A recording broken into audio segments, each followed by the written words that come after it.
হরে কৃষ্ণ। সবার শ্রীচরণে আমার অগণিত প্রণাম। এই শুভ সন্ধ্যায় সবাইকে রইল কৃষ্ণপ্রীতি। আজকে আমরা কৃষ্ণ কথার আলোচনার প্রসঙ্গে মনের ভাবনা চালাবো, সেটাই হলো যথার্থ। আমরা কৃষ্ণ কথা শুনবো, বলবো, আনন্দ নিয়ে থাকবো, এই ভাবনাটাই হলো সবচেয়ে ভালোবাসার ভাবনা।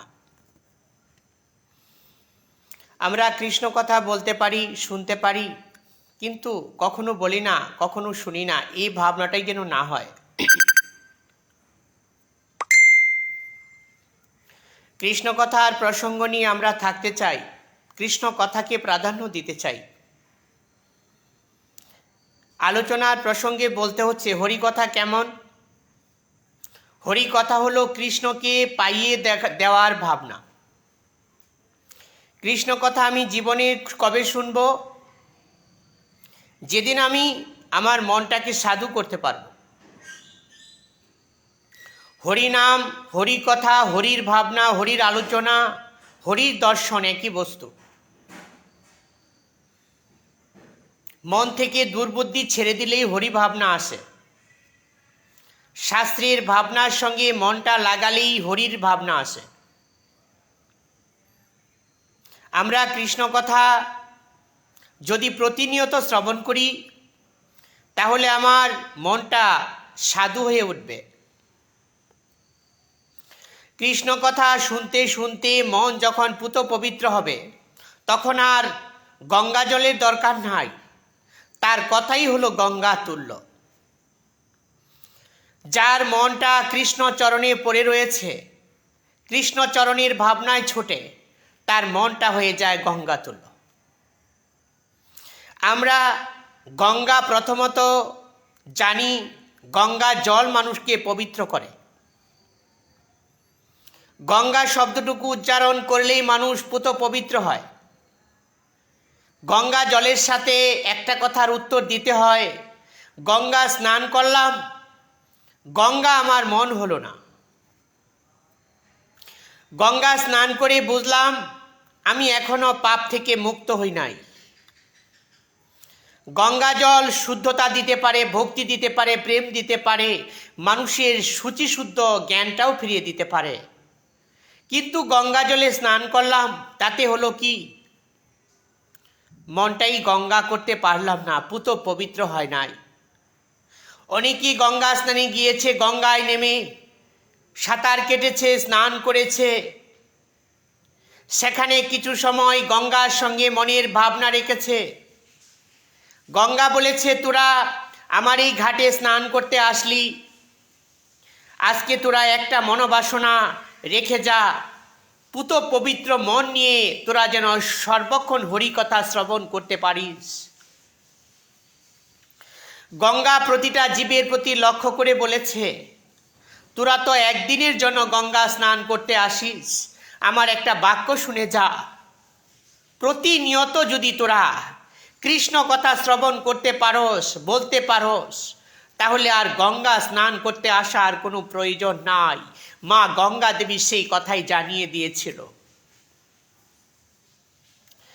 আমরা গঙ্গা স্নান করতে গেলাম, অনেক দূর, অনেক পথ অতিক্রম করে গঙ্গা স্নান করব, এই যে একটা মনোবাসনা, এই ভাবনাটা সবারই রয়েছে। কেন? আমরা কত জন্মের অপরাধী। আমরা চলতে ফিরতে যে অপরাধ করছি, এটা খলনের দরকার। সেই জন্য আমরা মনে ভাবি গঙ্গা স্নান আমাদের একান্ত প্রয়োজনীয়। এটাই সত্য। গঙ্গা স্নান করলাম, আমার গা পরিষ্কার হলো। গঙ্গা স্নান করতে গিয়ে দেখি অনেক রমণীরা গঙ্গার ঘাটে বসে গঙ্গার পাড়ে স্নান করছে।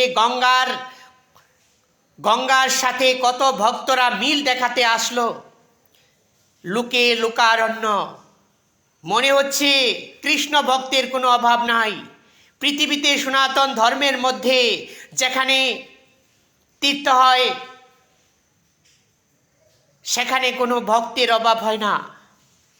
আজকে যারা অষ্টমী স্নানে লক্ষ লক্ষ লোক স্নান করার জন্য যাচ্ছে, বুঝতে হবে আমার মনের ভাবনাটা যদি শুদ্ধতা না হয় কখনো অষ্টমী স্নান অথবা গঙ্গা স্নানে যায় না। আমরা সংসারে থেকেও ভক্তি জীবনের মনটা আছে বলেই অনেকেই গঙ্গা স্নানে যায়, গঙ্গা স্নান করে শুচি শুদ্ধ হওয়ার মনটা রাখে। আমরা গঙ্গা স্নান করতে গিয়ে দেখলাম অনেক ভক্তরা অনেক ভাবনা নিয়ে এসেছে, কিন্তু আমার বিচার বুদ্ধিটা রেখে আসলাম মা গঙ্গা। প্রতি বছর গঙ্গা স্নান হয়, কত ভক্তরা আসে দেখে যাই, তোমার ঘাটে আমরা স্নান করি। ও মা গঙ্গা, তোমার কাছে একটা কথা জানিয়ে যায় মা, আমরা সংসার জীবন বেছে নিয়েছি,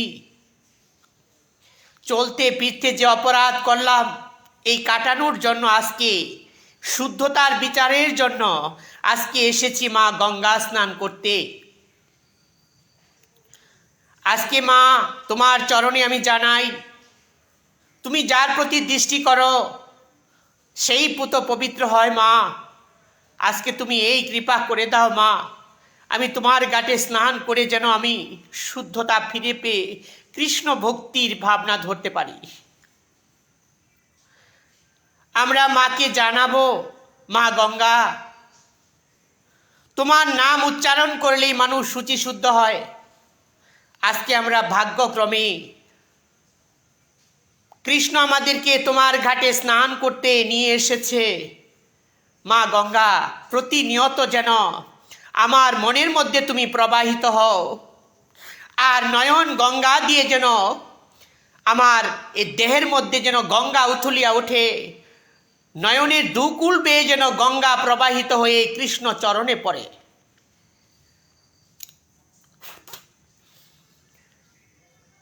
হে মা গঙ্গা, এই গঙ্গার মধ্যে কত ঢেউ। হে মা গঙ্গা, কবে আমার জীবনেও ঠিক ঢেউ আসবে, কৃষ্ণ প্রেম ঢেউ, কৃষ্ণ প্রেমের উজান, কৃষ্ণ প্রেমের ভালোবাসা। কবে আমার দেহের মধ্যে এমনভাবে গঙ্গা প্রবাহিত হবে, আমার দু নয়ন বেয়ে বেয়ে শ্রাবণীর জলধারার মতো গঙ্গা ঝরে ঝরে পড়ে কৃষ্ণ চরণে যাবে। হে মা গঙ্গা, তুমি কি বলতে পারো? হে মা গঙ্গা, তুমি তো কৃষ্ণের চরণ থেকে উৎপত্তি, আর কৃষ্ণ ভক্তের গঙ্গা হলো নয়ন থেকে উৎপত্তি। একজন শুদ্ধ কৃষ্ণ ভক্ত যখন ভগবানকে একান্ত মন দিয়ে, একান্ত ভাবনা দিয়ে, একান্ত ভালোবাসা দিয়ে ডাকে, তার চরণে মনপ্রাণ সঁপে দেয়, কৃষ্ণ স্মৃতি নিয়ে, কৃষ্ণ প্রীতি নিয়ে, তার কোনো চাওয়া পাওয়া নাই, তার কোনো বিষয়ে তৃষ্ণা নাই, জাগতিক দৃষ্টিভঙ্গি নাই। যারা কৃষ্ণকে একান্ত মন নিয়ে প্রাণের অধিক ভালোবাসে, তাদের নয়ন থেকে ঠিক গঙ্গা প্রবাহিত হয়। শাস্ত্রের বিশেষ একটা কথা বলতে হয়, মন যদি দুষ্ট থাকে নয়ন দিয়ে অশ্রু ঝরে না। শুদ্ধ বিচার আসলেই কিছুক্ষণ কৃষ্ণ চিন্তা করার মাধ্যমে আমার এই নয়নের ভাবনাটা কৃষ্ণ চরণে গিয়ে পৌঁছালে তখন এই অবিরত ধারায় নয়নের বাড়ি বরিশন হয়। প্রেম কাকে বলে? নারী পুরুষ প্রেম করলো, এটাই প্রেম না। যে প্রেমের মধ্যে বিষয়ের আসক্তি রয়েছে, যে প্রেমের মধ্যে কামের আসক্তি রয়েছে, এটাকে প্রেম বলে না। প্রেম হলো একটা হলো শুদ্ধ সাত্ত্বিক ভাব, আমি কৃষ্ণকে ভালোবাসি প্রাণের অধিক, সেই জন্য আমার নয়ন দিয়ে প্রেম গড়িয়ে গড়িয়ে পড়লো, এটার নাম হলো প্রেম। আমরা জীবনে প্রেম জানি না, বুঝি না, কি করে করব। কৃষ্ণ কথা শুনতে শুনতে যখন কৃষ্ণকে প্রাণের অধিক ভালোবাসার একটা মন হয়, তখনই নয়ন দিয়ে গঙ্গা প্রবাহিত হয়, অশ্রুগুলো ঝরিয়ে পড়ে, তার নামই হলো প্রেম। নামেতে মজিলে মন হরি দেয় দর্শন, কৃপা করে দেয় তারে যুগল চরণ। কৃষ্ণ চিন্তা, কৃষ্ণ ভাবনা, কৃষ্ণময়, এটাই হলো জীবনের স্মৃতিপ্রীতি, এটাই হলো উদ্দেশ্য। আমরা শাস্ত্রের বিচার থেকে যা কিছু বুঝি শুনি, এটাই হলো আমাদের প্রয়োজনীয়তা। শাস্ত্রের অশেষ কৃপার সঙ্গে আমার যুক্ত হতে হবে, শাস্ত্রের বিচার বুদ্ধিতে আমাকে চলতে হবে, মন থেকে দুর্বুদ্ধি ছেড়ে দিতে হবে, মনটাকে সুন্দর বিচার করে, মনটাকে স্থির বুদ্ধি দিয়ে, চঞ্চলতা ছেড়ে দিয়ে, রাগানুগা মার্গের উচ্চ শিখরের ভাবনা নিয়ে কৃষ্ণকে ডাকতে হবে। আমরা গঙ্গা স্নান করতে গেলাম, ভাবলাম এই গঙ্গা স্নানে গিয়েছি যখন, আজকে আমি পাপ থেকে মুক্তি লাভ। কাউকে যদি জিজ্ঞেস করা হয়, বাবা তুমি যে গঙ্গা স্নানে গিয়েছ, তোমার কি পাপ মুক্ত হয়েছে? বলেছে, না আমি তো জানি না, আমি গঙ্গা স্নান করে কুলে উঠলাম, আমি যদি বলতে না পারি যে পাপ মুক্ত হয়েছে, তাহলে গঙ্গা স্নান কতটুকু হলো? কৃষ্ণ কথা বলার লক্ষ্যে, শোনার লক্ষ্যে গঙ্গা স্নান হয়, এটাই সত্য। কেমন? কৃষ্ণ কথা শুনতে শুনতে যখন সরলতা ভক্তি, সরলতা ভাব অথবা কৃষ্ণ প্রেমের গাঢ় বিকার আসে, তাহলে বুঝতে হবে আমার গঙ্গা স্নানের আর বাকি নাই। গঙ্গা স্নান করলাম, কিন্তু মনের মলিনতা কাটে নাই, অজ্ঞানতা কাটে নাই, স্মৃতি জাগে নাই, আত্মজ্ঞান জাগরিত হয় নাই। আমি কি শুচি হলাম? শুচি হওয়ার অর্থ হলো আত্মজ্ঞান জাগরিত, কৃষ্ণ ভক্তিটাকে আঁকড়ে ধরা অথবা কৃষ্ণ ভক্তিটাকে উথলিয়ে ওঠা, এটার নাম হলো শুচি এবং শুদ্ধ। শাস্ত্রীর বিচারে একটা কথার উত্তর দিতে হয়। আমরা বুঝেছিলাম গঙ্গা স্নান হলো পুণ্য, তাই করলাম। পুণ্যটা কি করে ধরে রাখতে হয় এটাও তো জানি না। আমরা ঠিক রাতকানা রুগীর মতো চললাম, পুণ্যটা কি বস্তু বুঝি না, আবার পুণ্যটা কিভাবে ধরে রাখবো সেটাও জানি না। শাস্ত্রের বিচার হলো এই, কৃষ্ণ কথা পুণ্যময়, পুণ্য ফল। আমরা কৃষ্ণ কথা প্রতিনিয়ত বলার মাধ্যমে আমাদের পুণ্য হয়। পুণ্যটা যদি আমরা ধরে রাখি তাহলে আমার পাপ কাটবে, আর পাপ যদি কেটে যায় তাহলে মন শুচি শুদ্ধ হবে, আর মন যদি শুচি শুদ্ধ হয় তখন আমার কৃষ্ণ প্রেম উথুলিয়া উঠবে, তখন আমি শুচি, তখন আমার গঙ্গা স্নান না করলেও আমি তৎক্ষণাৎ শুচি হয়ে গেলাম। মন যখন কৃষ্ণ ভক্তি খোঁজে, কৃষ্ণ ভাবনায় ছোটে, তখন মন শুচি হয়। আমার মন যখন শুচি হয়ে ভাগবত তুল্য দেহ হবে অথবা গোপী সদৃশ ভাব আসবে, তখন আমি পূর্ণ শুচি। আমরা একটা কথাই জানতে চাই, কৃষ্ণ আরাধনা, কৃষ্ণ ধ্যান, কৃষ্ণ চিন্তা, কৃষ্ণ বিচার, এটাই হলো শুচি শুদ্ধির মূল কারণ। আমরা সুন্দর আচরণের মাধ্যমেই শুচি হতে পারি, শাস্ত্র আলোচনা করে শুচি হতে পারি, জীবনে সাধুর সঙ্গ করে শুচি হতে পারি, মনটাকে সুন্দর বিচার দিয়ে শুচি হতে পারি। এই শুচি খুঁজলাম না, খুঁজলাম যে গঙ্গা স্নান করে শুচি হব। হ্যাঁ, গঙ্গা স্নান করে শুচি হওয়া যায়, তাহলে মনটা যদি শুদ্ধতার বিচারে গঙ্গায় ডুব দেওয়া যায়, অবগাহন করা যায়, মা গঙ্গার কৃপায়, কৃষ্ণ কৃপায় শুচি হয়। আজকে আমি একটা কথাই বলতে চাই, পৃথিবীর মধ্যে সর্ব জায়গায় গঙ্গা রয়েছে, জল বলতেই গঙ্গা। আমার বাড়িতেও মা গঙ্গা রয়েছে। যদি আমার দৃষ্টিকোণ থেকে মা গঙ্গার প্রতি ভালোবাসা থাকে, প্রতি মুহূর্ত কালই আমি গঙ্গার স্মরণে শুচি হতে পারি, এটাও তো খুঁজি না। গঙ্গা স্নান করতে গেলাম অনেক দূর দেশে, ভাবলাম শুচি হয়ে গেলাম, মনের মধ্যে কৃষ্ণ ভক্তি আসলো না, আমি পুণ্যময় ভাবনাই ধরতে পারলাম না, আমার আলো থালো ভাব গেল না, বিচার বুদ্ধি ঠিক হলো না, তো গঙ্গা স্নান করে আসলাম, পুণ্য ফলটাও তো বুঝতে পারলাম না। আমার গঙ্গা স্নানে যদি পুণ্য হয় তাহলে মন শুদ্ধ হয়ে যেত, আর গঙ্গা স্নান করে যদি আমি পুণ্য ফলটা ধরে রাখতে না পারি তাহলে গঙ্গা স্নানটাও বৃথা হয়ে গেল। গঙ্গা স্নান করার অর্থ হলো কৃষ্ণচরণ প্রতিনিয়ত স্মরণ করা। আমরা শুচি হয়ে শুচিতা ভাবনা যদি না থাকে তো শুচির বিচারটা বোঝা যায় না। শাস্ত্রের বিশেষজ্ঞ মন নিয়ে হরির চিন্তাই হলো শুচির লক্ষণ।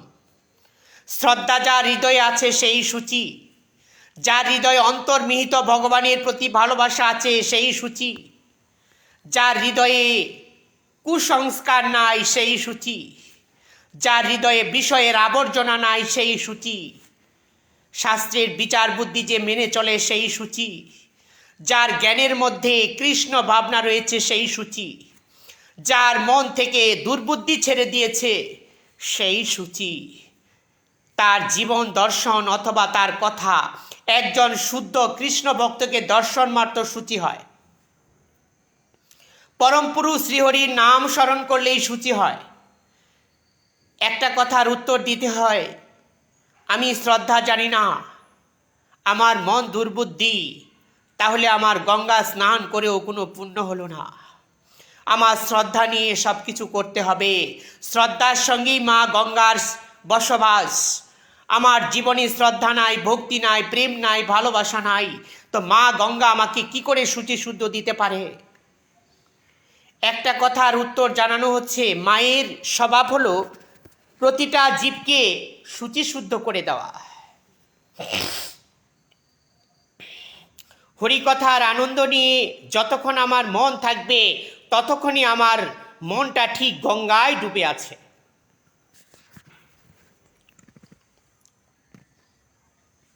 হরিকথার আনন্দটাই হলো গঙ্গা তুল্য।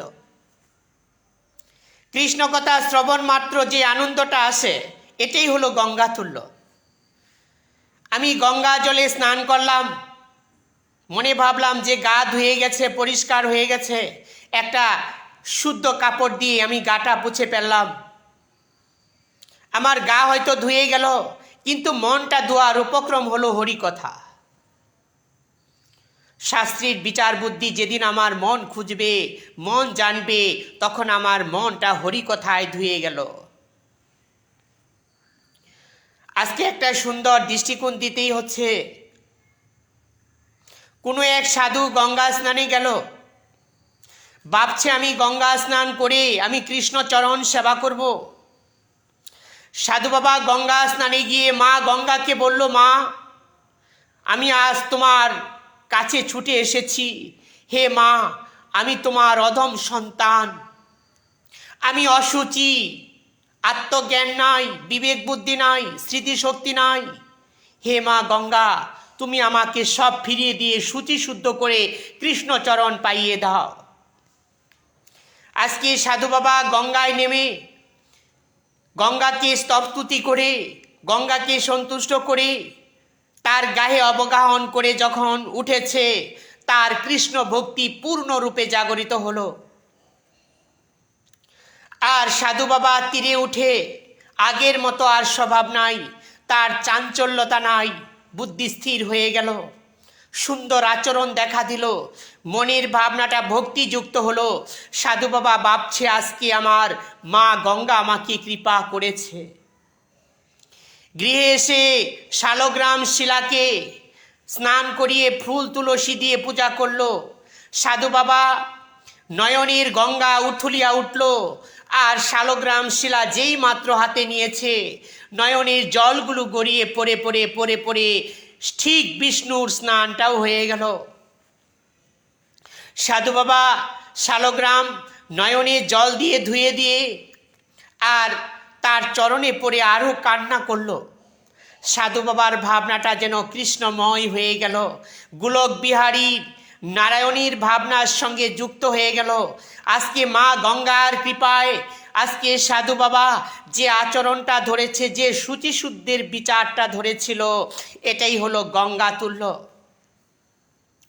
আমরা কৃষ্ণচরণের সেবা অর্চনার মাধ্যমে যদি আমার মনটা উথুলিয়া ওঠে, কৃষ্ণ নয়নের ভাবনার স্মৃতির ধারায় চলে যেতে পারি, তাহলে আমাদের জীবনের সার্থকতা।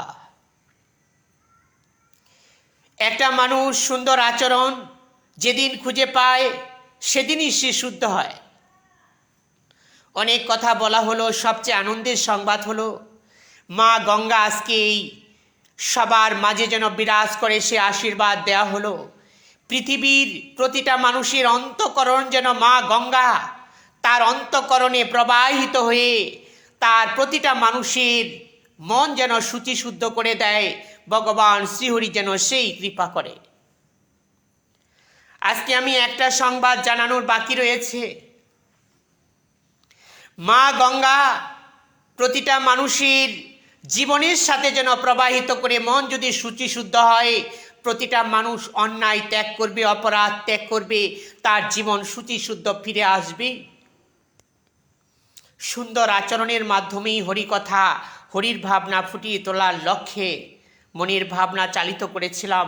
আজকে যারা হরিকথার লক্ষ্যে ছিল, আমি তাদেরকে প্রাণের অধিক ভালোবাসা জানিয়ে সাধুবাদ জানাই। শাস্ত্রীর বিশেষ কথাগুলো আমার আলোচনার প্রসঙ্গ নিয়ে দেখি আমি হরির ভাবনায় কতক্ষণ আমাকে রাখে। আমি হরি কথা বলতে পারি না যদি হরি না আমাকে বলায়। হরির কথার মধ্যে যদি হরি না থাকে, আমি কথা কি করে বলবো? হরি কথার মধ্যেই হরি, আর সেই ভাবনা যদি ঠিক হয়, আমাকে কৃষ্ণ হরি কথা বলাবে, আমি বলবো। আমি হরি কথা শোনাবে, আমি শুনবো। এই ভাবনাটাই হলো জীবনের যথার্থ। সবচেয়ে আনন্দের সংবাদ হলো হরিকথা শ্রবণের মাধ্যমে কোটি গঙ্গা স্নানের ফল হয়ে যায়। আজকে যারা এই কৃষ্ণ কথা শ্রবণ করেছেন, তাদের কোটি গঙ্গা স্নানের ফল লাভ হবে। এই ফল থেকে যেন ভগবান শ্রীহরি চরণ প্রাপ্তি হয়।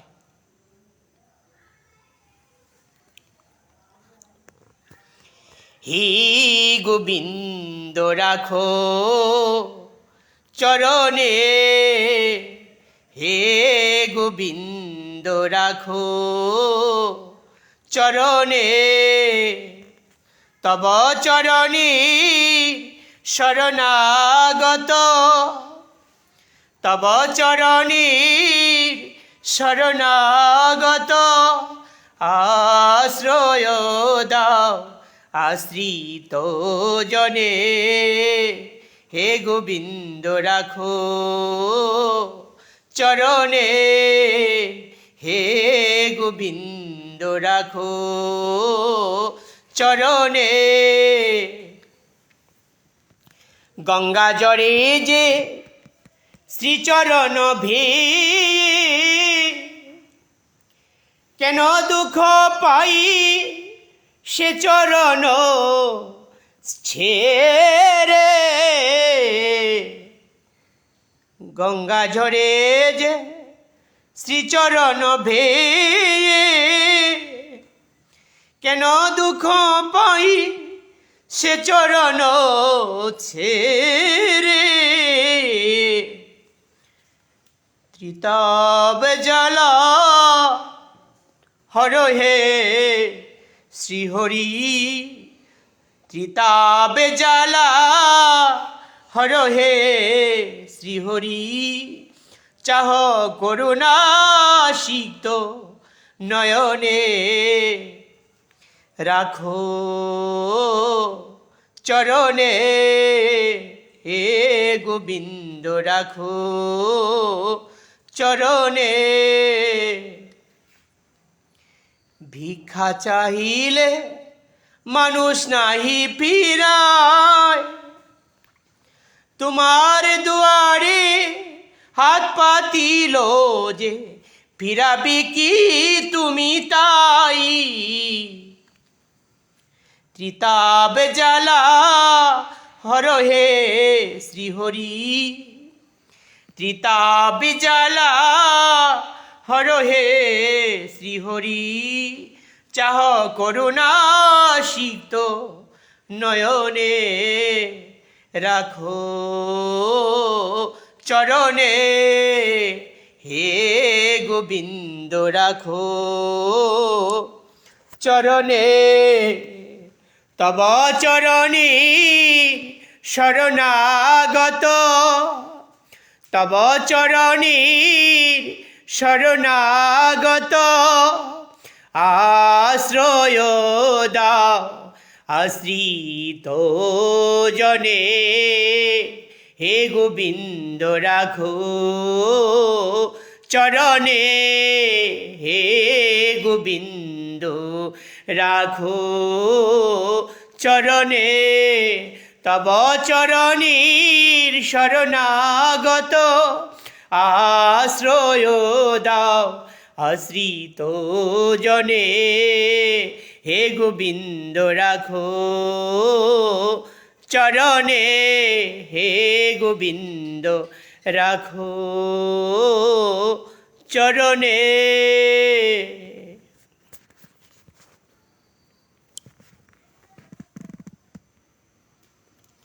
রাধেশ্যাম, সবার শ্রীচরণে আমি অনন্ত কোটি প্রণাম জানাই। আসলে হরিকথা বলার লক্ষ্যে মনটা প্রতিক্ষণই ছুটে, কিন্তু হরিকথা বলার ভাবনাটা যদি আমি প্রতিনিয়ত করি তাহলে মনটা আনন্দিত হয়। হরিকথা বলার ভাবনার স্বরূপ নিয়েই আমার জীবনটা চলবে। হরিকথাকে আমি সবচেয়ে বেশি ভালোবাসি, আর হরিকথার লক্ষ্যে যে থাকে আমি তাকে বেশি ভালোবাসি। হরিকথা আমার জীবন স্বরূপ। হরিকথা যে শোনায় তার জীবনের সাথে আমার লেগে থাকতে ভালো লাগে। হরিকথার সঙ্গে যে যুক্ত হয় সেই হরিকে লাভ করবে। শাস্ত্রের বিশেষ ভাবনার সঙ্গে এই কথাই জানানো হলো। কোনো একদিন হয়তো আমি থাকবো না, এই হরিকথাই থাকবে। আমার জীবনের সত্তা একদিন মাটির সাথে মিশে যাবে, কিন্তু আমি যেই ভাবনা থেকে হরিকথা বলে গিয়েছি এটা অনন্তকাল থেকে যাবে। এটাই আমার জীবনের শ্রেষ্ঠ গতি। জীবনে আমি মানব দেহ ধারণ করেছি, হরিকথাই যদি না বলতে পারি আমার কথাই বৃথা। একমাত্র সত্য হলো হরিকথা। সবার সুন্দর বিচার হোক, সুন্দর মন হোক, এটাই বলা হলো। সবার শ্রীচরণে আমি প্রণাম নিবেদন করে এখানে আমি হরিকথা বিশ্রাম দিলাম।